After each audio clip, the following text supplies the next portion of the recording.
Oi, gente, tudo bem com vocês?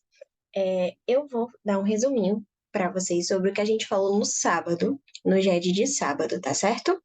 Então, bora lá. A primeira coisa que vocês precisam saber dessa disciplina, e vai servir para todo o semestre, para vocês se orientarem, tá? É que nós temos dois caminhos. Quais são esses dois caminhos? Primeiro, ou você vai para o cumprimento de sentença, ou você vai para um processo de execução, tá? Autônomo, um processo de execução autônomo. Você vai se utilizar do procedimento, do rito do cumprimento de sentença, quando você tiver um título executivo judicial, tá? E os títulos executivos judiciais, eles estão dispostos de maneira expressa no artigo 515 do Código de Processo Civil, tá? Lembrando que só é título executivo aquilo que a lei confere eficácia executiva.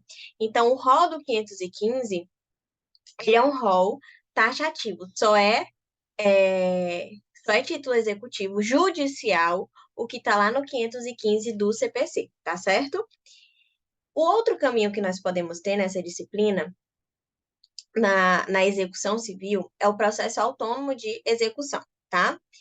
É, que basicamente é baseado em um título executivo extrajudicial.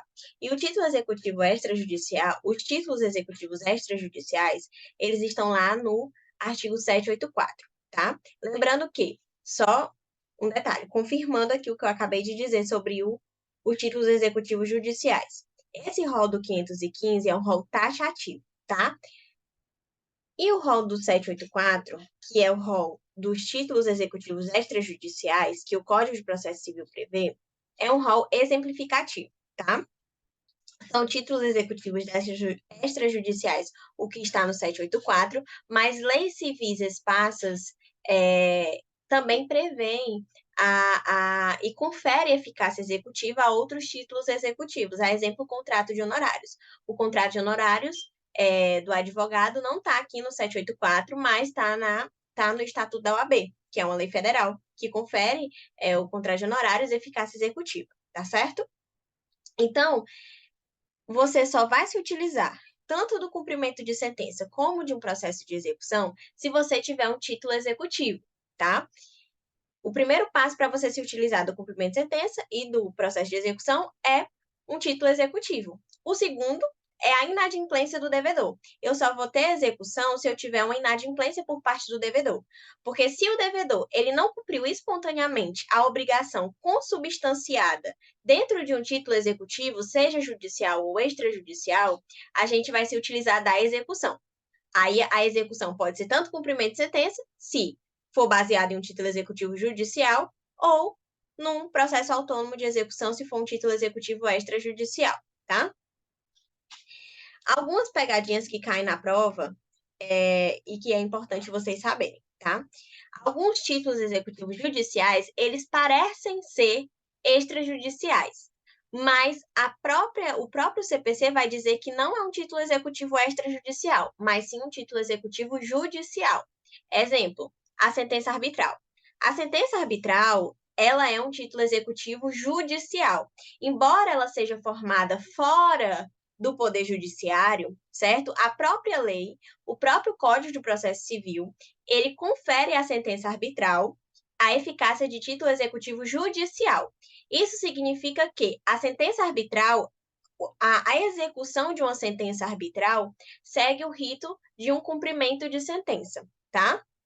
Não caiam na pegadinha da prova, tanto da AV3, que é colegiada, como da prova da professora Isabel, que a sentença arbitral ela é um, um, um título executivo extrajudicial, tá certo? E outra coisa que vocês precisam saber, né, dessa disciplina. São alguns princípios que regem o processo de execução. E quando eu falo processo de execução, gente, eu posso estar falando tanto de cumprimento de sentença como de processo autônomo de execução, tá? Eu estou pegando aqui a execução no geral, ok? Existem alguns princípios que vocês precisam levar para a vida, né? Nem para a disciplina, é para a vida mesmo, tá?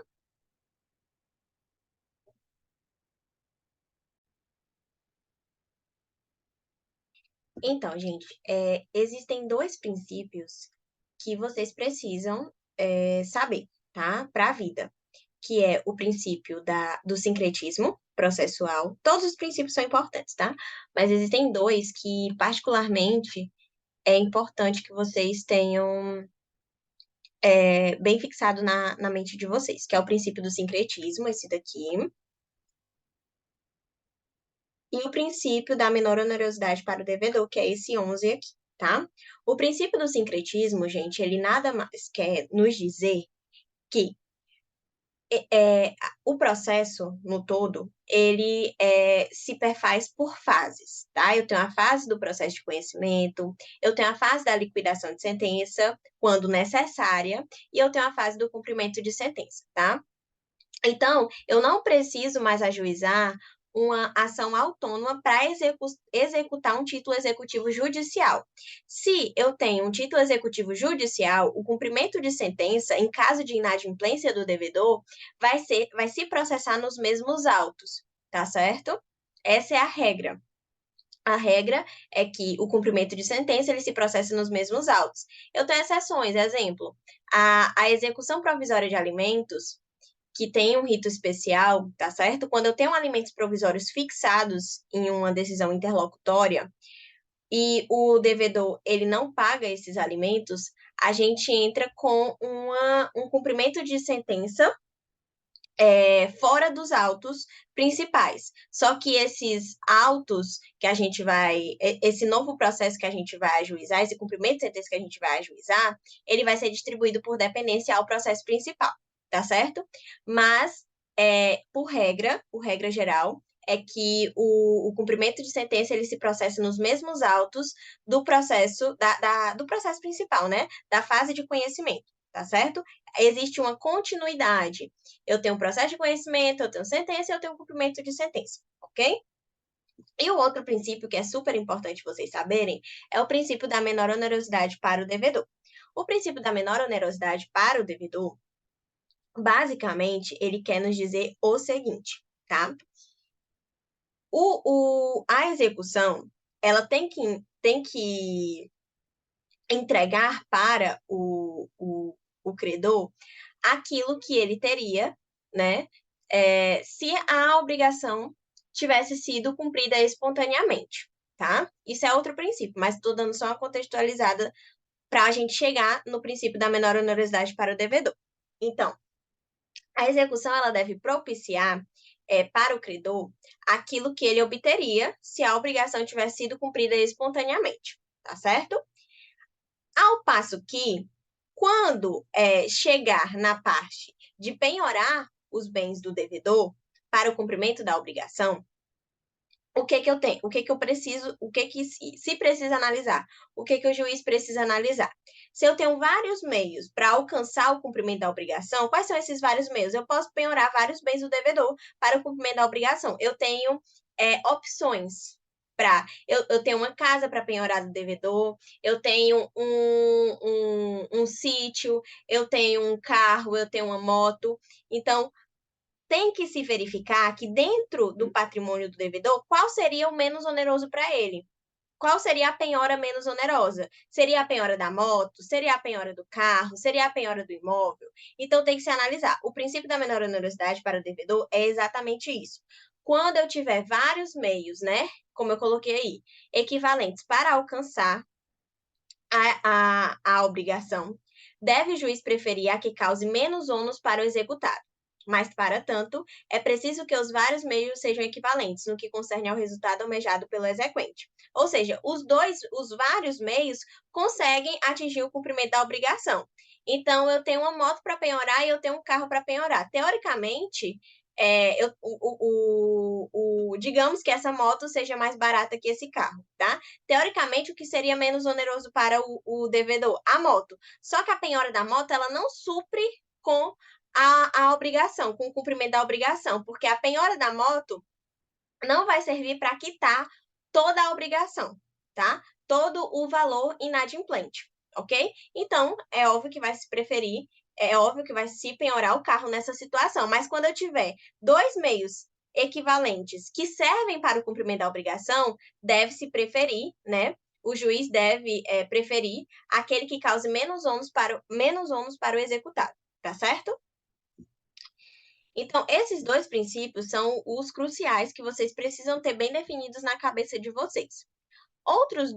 Os outros princípios que eu coloquei aqui para vocês e que a professora comenta na sala de aula é o princípio da efetividade da execução, né? O processo de execução, ele deve propiciar ao credor a satisfação efetividade do direito, porque até então, vamos pegar aqui no caso do cumprimento de sentença. Quando o credor, ele obtém um título executivo judicial, exemplo, uma sentença, uma decisão interlocutória, ele ainda não teve efetivamente o seu direito posto no mundo real, né? Porque o devedor ainda não cumpriu espontaneamente aquilo que ele deveria cumprir e que está dentro do título executivo judicial dizendo que é para ele cumprir. A execução, ela serve para propiciar ao credor a satisfação e efetividade do direito no mundo real, né? No mundo dos fatos, tá?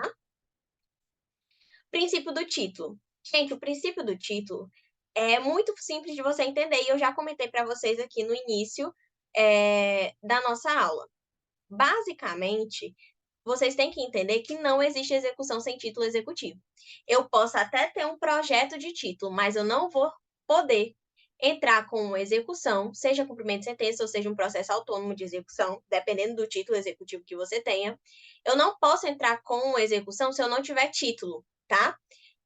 Exemplo, o Código de Processo Civil, ele diz que é título executivo extrajudicial o documento assinado pelo devedor e por duas testemunhas, né? Então, digamos que eu tenho um contrato assinado pelo devedor, mas por uma única testemunha. Isso é um título executivo judicial? Não. Não é título extrajudicial? Não, não é. Porque a lei exige a assinatura de duas testemunhas para ser título executivo extrajudicial, assinado pelo devedor e por duas testemunhas, tá? No exemplo que eu dei desse contrato, o devedor assinou, mas uma única testemunha assinou. Não é título executivo extrajudicial, tá? Então, esse credor, ele não poderia entrar com uma execução direta em face desse devedor. Ele teria duas opções, uma ação de cobrança ou uma ação monitória. A ação monitória, ela tem um rito especial que a gente estuda em Processo Civil 4, tá? E a ação de cobrança é uma ação de conhecimento mesmo, um processo de conhecimento que lá no final eu vou obter uma sentença e a partir dessa sentença, né, isso seria uma das opções e a partir de conseguir essa sentença, o credor poderia entrar com cumprimento de sentença em caso de inadimplência do devedor, tá? Durante o curso do processo. Mas essa parte é uma das opções, uma das opções bem mais demoradas, né? Porque a gente sabe que processo de conhecimento, fase de conhecimento processual demora muito. A outra opção seria uma ação monitória, que é um rito especial, que acontece quando a pessoa ela tem projetos de títulos, né? Projetos é um quase título, mas não é um título. Então, para facilitar o caminho dessa pessoa que tem um quase título, ela pode entrar com uma ação monitória, tá certo? Mas aí vocês estudam lá em Processo Civil 4. Então, o que vocês precisam entender para cá, para Processo Civil 2, que não existe execução sem título. Toda execução, seja a que segue o rito do cumprimento de sentença, seja a que segue o processo autônomo de execução, vai ser baseada em um título executivo. Seja judicial, aí se for judicial, cumprimento de sentença, seja extrajudicial, se for extrajudicial, processo autônomo de execução. Tá certo? Princípio da tipicidade. O princípio da tipicidade, gente, nos diz o seguinte: no título executivo, seja ele judicial ou extrajudicial, vai conter uma obrigação que deve ser cumprida. Dessa forma, este princípio elucida que deve-se buscar pelo cumprimento da obrigação que consta no título. Vou dar um exemplo para vocês bem simples, bem básico de entender.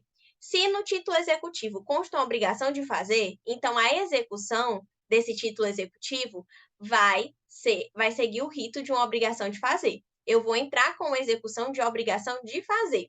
Se a obrigação ela não puder mais ser feita, não for mais interessante ser feita, aí essa obrigação de fazer, essa execução de obrigação de fazer, ela pode ser revertida em uma obrigação de pagar a quantia, tá certo? Mas, em primeiro momento, de antemão, é preciso buscar aquilo que consta no título. Se não for possível aí eu posso reverter uma obrigação de pagar a quantia. Da mesma forma, é uma obrigação de entrega de coisa. Mas essa obrigação, essa coisa se perdeu, essa coisa se deteriorou. Não é mais interessante ser entregue, não pode mais ser entregue, né? Então, essa execução de entrega de coisa, ela se reverte em uma obrigação de pagar a quantia, tá certo? Esses dois princípios eu vou pular, porque são princípios gerais do processo, né? Mas esse princípio aqui, ó, do princípio da responsabilidade patrimonial, princípio da patrimonialidade é muito importante também, que diz o seguinte, que toda execução, ela é real, tá? Toda execução, ela é real, ou seja, o devedor, ele arca com a execução através dos seus bens. Então, quem responde pela execução são os bens do devedor ou de um terceiro responsável. Nós temos uma exceção, que é a exceção da prisão civil do devedor de alimentos, tá?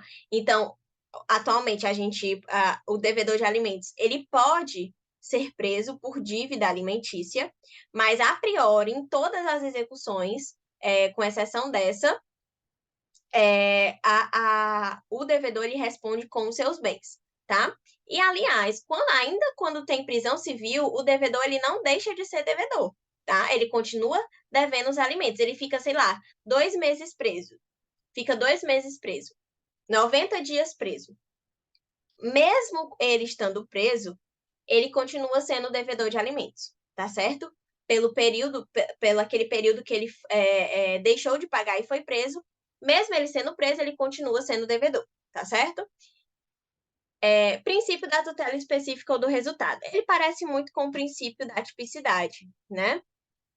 Que diz o seguinte, esse princípio. A execução ela deve ser específica, né? No sentido de propiciar ao credor, na medida do possível, precisamente aquilo que ele obteria se a obrigação fosse cumprida pessoalmente pelo devedor.